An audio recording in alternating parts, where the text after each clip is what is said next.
इस दुनिया में आने से पहले न हमारी आंखों ने कुछ देखा था, न जुबान ने कुछ कहा था, न जिस्म ने कोई हरकत की थी, लेकिन हम मौजूद थे। ये कोई अफसाना नहीं, ये कोई ख्याली तसव्वुर नहीं, ये कुरान और हजरत मोहम्मद सल्लल्लाहु अलैहि वसल्लम की हदीस से साबित वजूद की पहली हकीकत है। एक आलम जहां वक़्त नहीं था, जहां जगह नहीं थी, जहां जिस्म नहीं था, सिर्फ रूह थी और उसका रब। उसी आलम को कहा जाता है आलम ए अरवाह। वहीं उसी आलम में इंसान से वो सवाल किया गया जो उसकी पूरी जिंदगी का रुख तय करने वाला था। कुरान कहता है अलस्तु बि रब्बिकुम, क्या मैं तुम्हारा रब नहीं हूं? और तमाम रूहों ने एक साथ कहा बला, हाँ बेशक। ये सिर्फ एक जवाब नहीं था, ये अक्ल से पहले की पहचान और जुबान से पहले का यकीन था।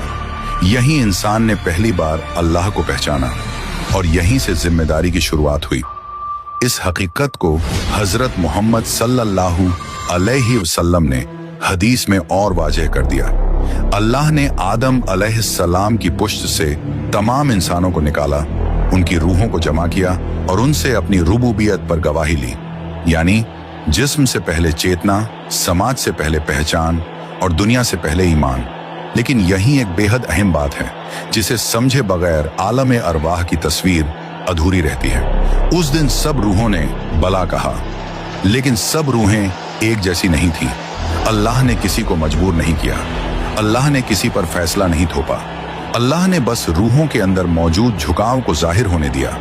किसी रूह का झुकाव अल्लाह की तरफ ज्यादा था और किसी का झुकाव ख्वाहिश, इम्कान और दुनिया की तरफ। यानी फैसला लफ्जों में नहीं, अंदरूनी रुझान में था।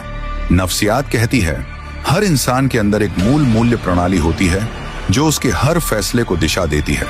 कोई ताकत की तरफ खींचता है, कोई लज्जत की तरफ, और कोई मानी, अर्थ और मकसद की तरफ। इस्लाम कहता है ये मूल्य प्रणाली आलम ए अरवाह में तय हो चुकी थी। इसीलिए सच सुनकर किसी का दिल झुक जाता है और किसी का दिल बंद हो जाता है। फलसफा कहता है इंसान सच को इसलिए पहचान लेता है क्योंकि वो उसे पहले से जानता है। इसलिए दीन कोई नई जानकारी नहीं बल्कि याद दहानी है। इसी वजह से कुरान बार बार कहता है ताकि तुम याद करो। विज्ञान आज भी नहीं जानता कि चेतना कहां से आती है। दिमाग के संकेत समझ में आते हैं लेकिन अनुभव अब भी रहस्य है।